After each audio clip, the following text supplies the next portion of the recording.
Welcome to Vanessa Jupiter's sitting room. Today we are talking about adaptability and change. I was born and raised in Brazil, and I started drinking at a very young age. I have no way of thinking back to that period of my life without having alcohol as a huge part of who I was. Whenever I got drunk with my friends, I would ask them to call me Vanessa Jupiter. This is how I started using this name. By the time that I was 16, it was my drunk name. 2 weeks before I turned 20, I moved from Sao Paulo to Berlin, Germany. And on my first year here, I put my life in danger multiple times, partly because of alcohol. On the 30th of September 2013, I saw myself having to quit drinking. I never saw it as a choice that I had to make. I always saw it as survival.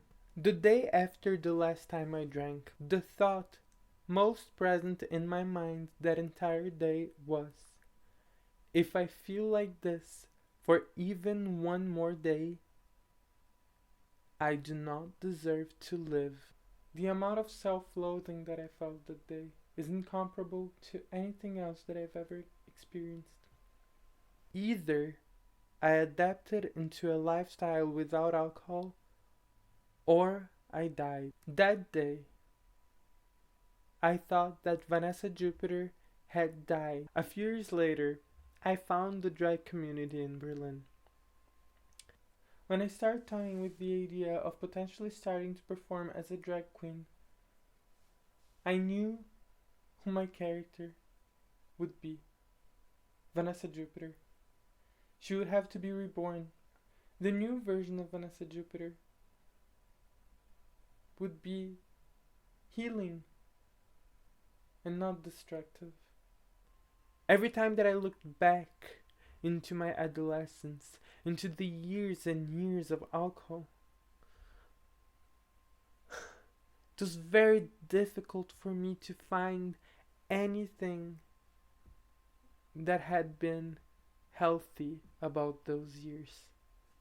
My memory of them is dark. When I first started doing drag, Vanessa Jupiter was this character very much based on teenagers who were trying to celebrate life all the while being deeply, deeply unhappy, sad, and desperate. With drugs, with parties.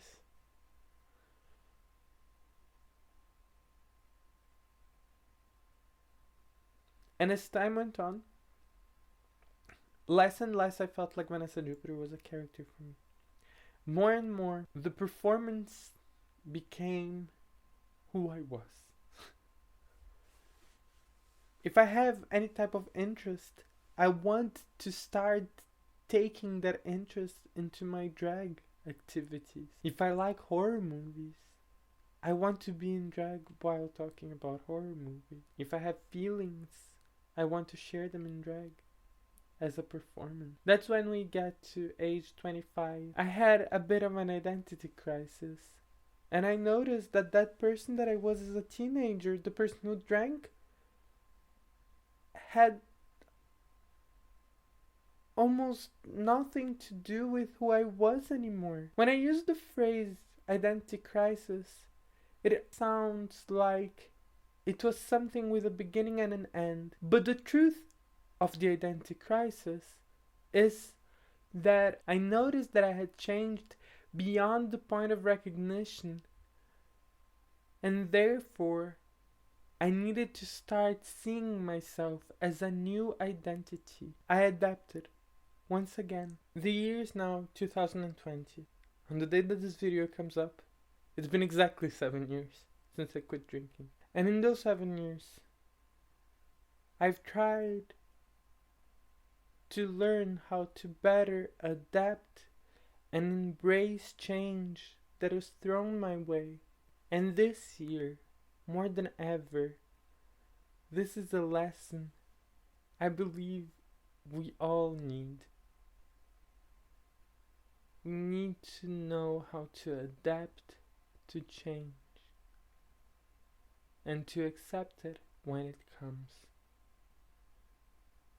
Try to change the tides of change. While I was having my identity crisis, I was also reading Octavia Butler for the very first time. All that you touch, you change. All that you change, changes you. The only lasting truth is change. God is change. Adapt or die. Those are the options. Love, Vanessa Jupiter.